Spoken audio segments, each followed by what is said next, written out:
नमस्कार, हम बीके सिंह आप सबके स्वागत करतानी क्राइम के ई एपिसोड में। आप हमके देखा तानी SCPL वीडियो चैनल पे। अगर आप इस चैनल के सब्सक्राइब ना कैले बाड़े तो कृपया इस चैनल के सब्सक्राइब कर ली और बेल आइकन के भी दबा दी, जैसे कि कौनो भी वीडियो अपलोड होखे पर सबसे पहले आपके पास आई देखल जाओ आज के स्टोरी का है।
हमनी ऐसे घर से भाग के आइल बानी।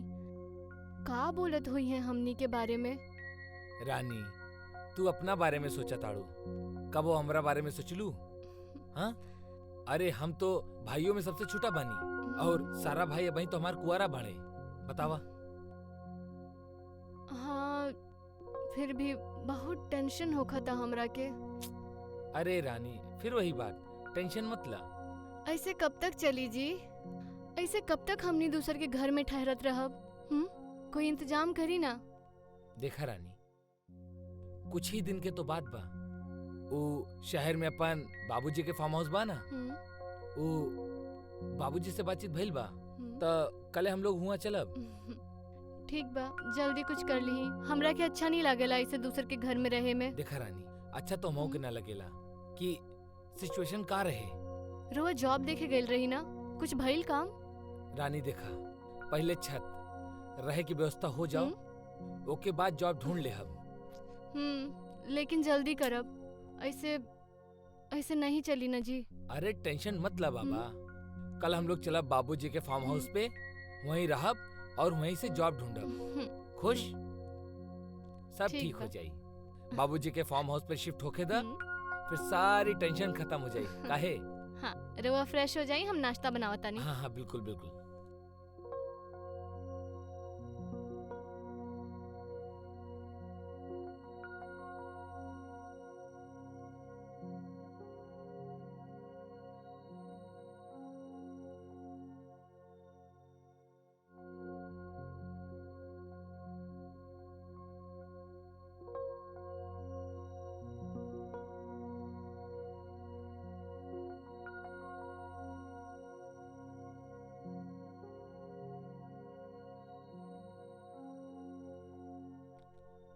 मोहन, रानी रानी रानी, हाँ? गजब हो गई यार, गजब हो गई। अब का हुई? अरे बताई ना का भइल? अरे ई पूछा का ना भइल, बाबूजी आ गए। तो अच्छा बात बा ना, हम उनका से मिल ले। अरे नाही अच्छी बात बा, हम दोनों भाग के शादी कले बानी ना, हम बाबूजी के बतौबे ना कहनी। अब का होई? तो का भइल अब बता दी ही ना। हैं? हाँ। मोहन, मोहन बेटा, कहाँ बड़ा बेटा? आ गए बाबूजी। जी बाबूजी। कहाँ बड़ा बेटा? बाबूजी बाबूजी बाबूजी बाबूजी, प्रणाम बाबूजी। और सब कैसन बा बेटा? हम बिल्कुल ठीक बानी बाबूजी। अचानक से आप कैसे आ गए? बेटा बहुत दिन से गांव ना आयल रहनी। जी जी, तो सचिनी आ जाएंगी। प्रणाम बाबूजी। खुश रहा बेटा, खुश रहा। ये क्या बेटा? ये नौकरानी है बाबूजी। हाँ, नौकरानी है, बहुत संस्कारी है, सुंदर, अति सुंदर। लेकिन बेटा ये रोत का है बाड़ी? बाबूजी एकर पति एकरा के छोड़ देले। बहुत कमीना बा, बहुत कमीना बा। ओकरा के नरक में जगह मिली, नरक में। बाबूजी बैग लाई, बैग लाई। आप काफी थक गए हुई हैं बाबूजी, आई बैठी। अच्छा बाबूजी, हम आपके ताई पानी लेके आवत नहीं। हाँ, बेटा ठीक बा, बहुत प्यास लागल बा। ओहो। अरे रानी, तू रोवत काहे बाड़ू? अब का हमरा के घर में नौकरानी बन के रह के पड़ी। कुछ दिन के बाद बाबूजी आयल बाड़े चल जाई हैं। अब तक हम लोग ड्रामा ही तो कैले बानी, थोड़ा सा और ड्रामा सही। चल जाई हैं, सब कुछ अच्छा हो जाई। बाबूजी आयल बाड़े, उनके पानी दा, नाश्ता लगावा। बहुत दूर से आयल बाड़े, थका बाड़े।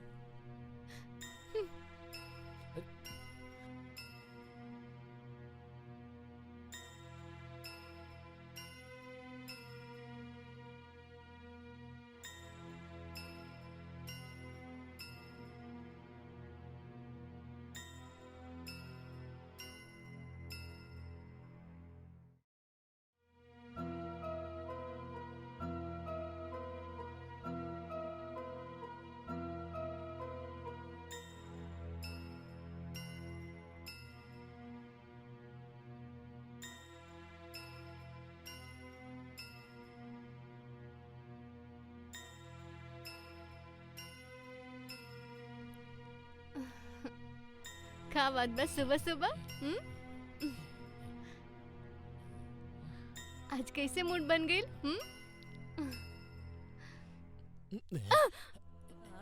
अरे बाबूजी रहुआ। बाबूजी ई का बोला ताड़ू? हमरा और बहू जैसन बानी। बहू के जैसन बाड़ू ना, लेकिन नौकरानी बाड़ू। हम तोहरा के बहुत खुश रखब, समझत ना बाड़ू? हमरा लगे बहुत पैसा बा, तोहरा के बहुत बहुत प्यार देहब। हम तोहरा के ऊ प्यार देहब जौन तोहार पति तोहरा के आज तक ना दे पौलस। बस तू हमार साथ देला। छी, ये कैसन बात करत बानी? रुआ के शर्म नहीं के आवत? अरे इनमें शर्म की कौन बात बा? रहुआ हमार बाबूजी के उम्र के बानी और रुआ इसे कैसे बात कर सकली? का भइल? हाँ? आखिर तू नौकरानी बाड़ू, घर में रहबू, मालकिन छोड़ी हमरा के।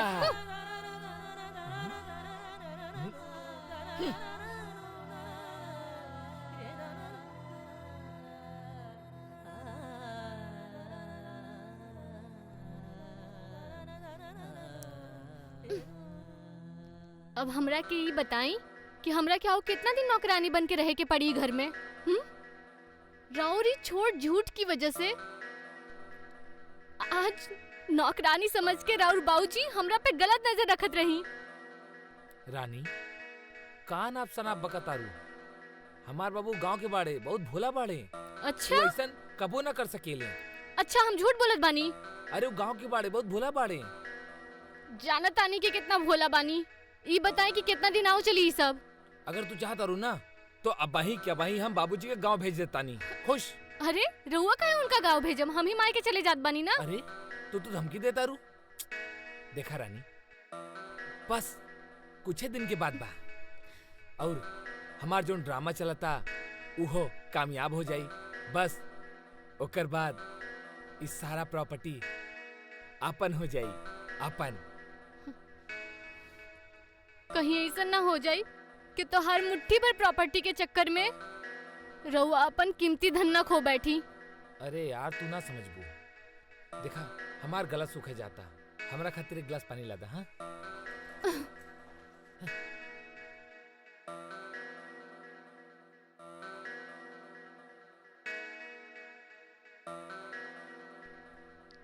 तोहार एक झूठ के चक्कर में तोहार बाबूजी हमरा पीछे पड़ल बाड़न। अरे नौकरानी बोली के का जरूरत रहे? अब हम का करी? हमरा के तो कुछ समझ में नहीं आवत। देखा रानी, ई तरह तू हमरा पे गुस्सा मत होगा, ठीक ना? ठीक बना? तो के मालूम बना कि हम दोनों कितना बड़ा ड्रामा करतानी। हाँ, फार्म हाउस, गांव के खेत, ट्रैक्टर और बहुत सारा जमीन सब अपन ही नाम हुई। हम पिताजी से हम पिताजी से बात कर ले बानी। अरे हमरा के ओकरा से कोई मतलब नहीं खे। रउआ देख ले बानी ने कि कैसे वो पूरा दिन हमरा पीछे पड़ल रहलन नौकरानी समझ के। अगर वो हमरा के प्यार कइले बानी तो सच बोले के भी हिम्मत रखी ना। अरे हिम्मत बा रानी, लोभ बा। ई फार्म हाउस के लोभ बा रानी।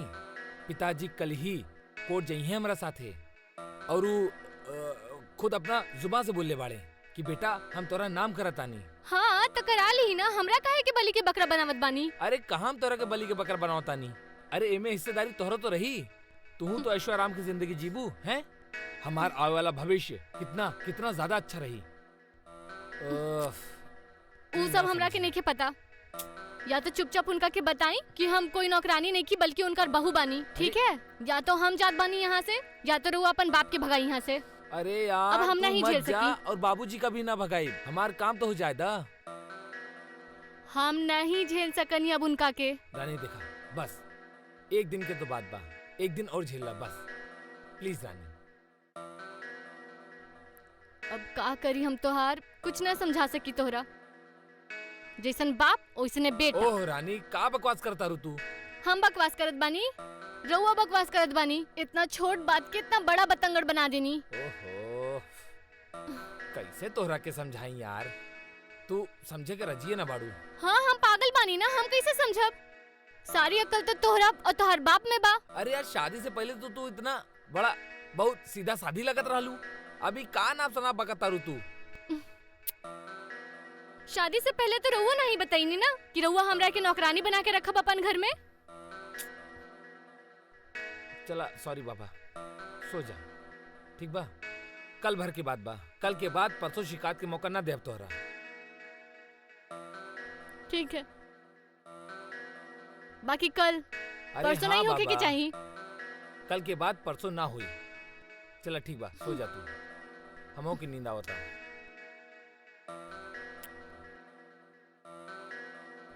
कहाँ आके फंस गईली हम, हे भगवान।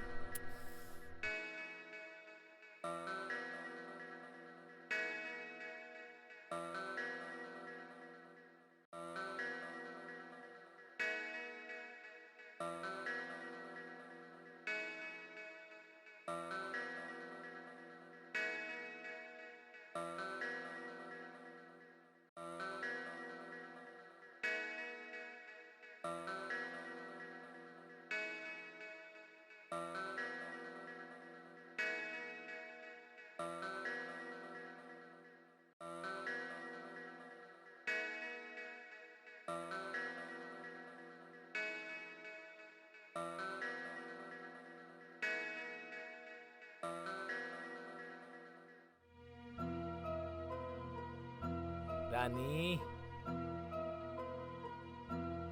सच में तू रनिए बनबू, हमार सपना के रानी। और तोरा वजह से बनब हम राजा। राजा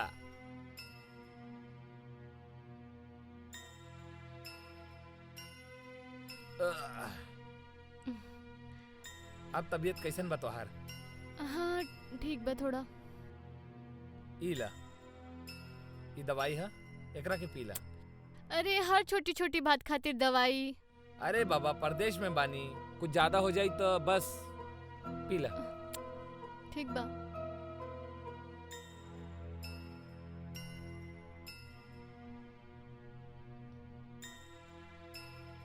कड़वी बा? उहुं।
में। अरे तो का भइल? हमार पास बहुत पैसा बा। अरे हम तोहरा के रानी बना के रखब। राज करबू राज। हम जाता नहीं। हाँ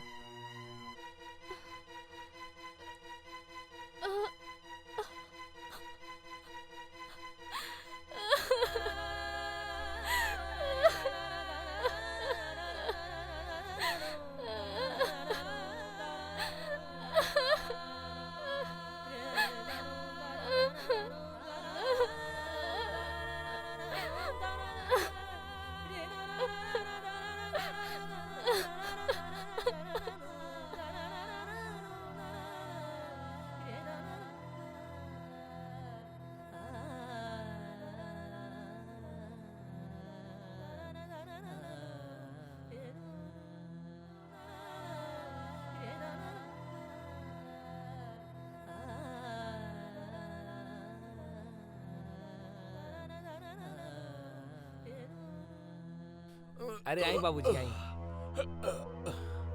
बैठी आई।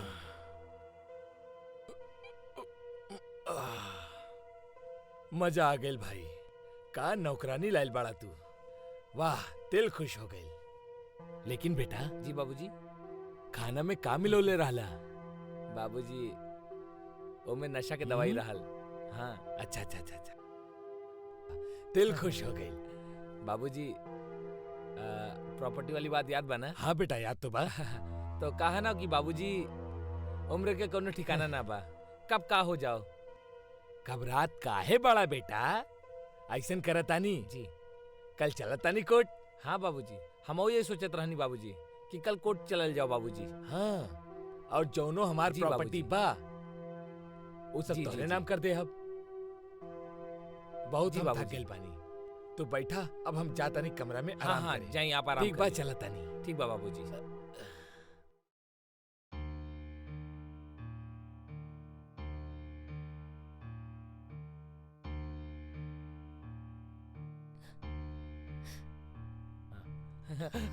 रानी अरे रानी रानी सब कुछ अपन हो गइल। सब कुछ अपन हो गइल।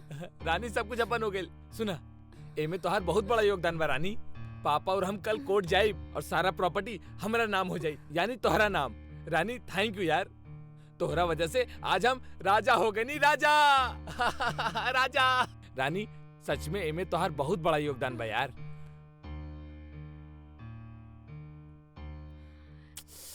अरे छोड़ा ना यार। ये देखा तू पानी में कुछ मिले सारा प्रॉपर्टी हो गई।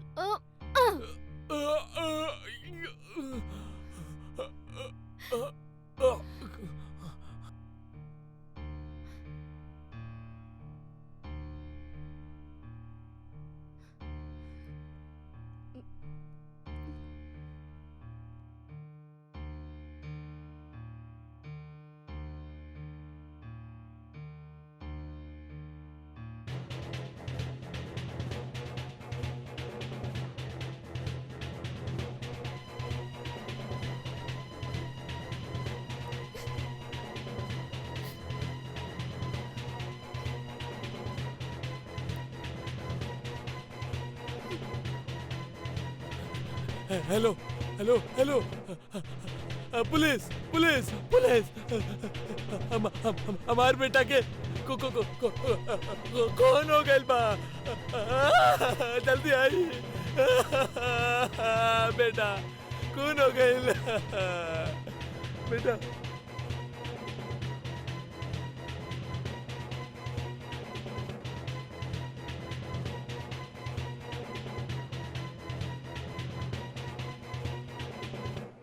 के कहले भाई साहब? हम पूछे तानी के कहले भाई साहब? हवलदार पकड़ा इनके। काय करनी आप मर्डर?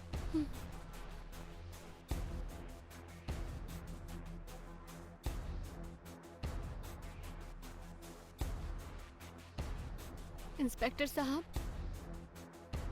अपन पति के हम खुद अपना हाथ से मार देनी। ई हमार पति बानी और ई खुद हमरा अपन घर में नौकरानी बना देलन। ई हमार ससुर बाड़न। हमार ऊपर गलत नजर रखनी।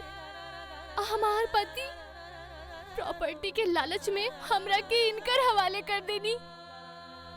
हम बर्बाद हो गई नी सर। हम का करती? नहीं बर्दाश्त होइल हमरा से। हम इनकर मर्डर कर देनी। हवलदार, अरेस्ट करा इनके। चलिए। रुकिए इंस्पेक्टर साहब।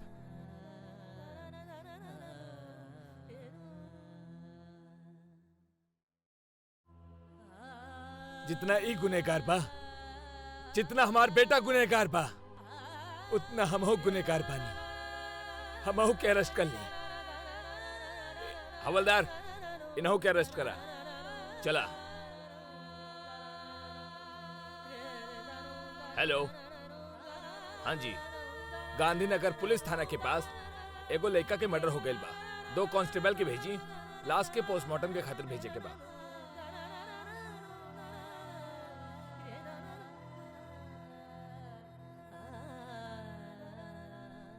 क्राइम और कोरोना दोनों से ही सावधान रही, काहे कि दोनों ही हमार फैमिली के खातिर खतरनाक बाड़े। क्राइम से बचत रही, बचावत रही, हमेशा हंसत रही, मुस्कुरात रही। मिलतानी अगला एपिसोड में। तब तक के खातिर अपन ख्याल रखिए। जय हिंद, राम राम।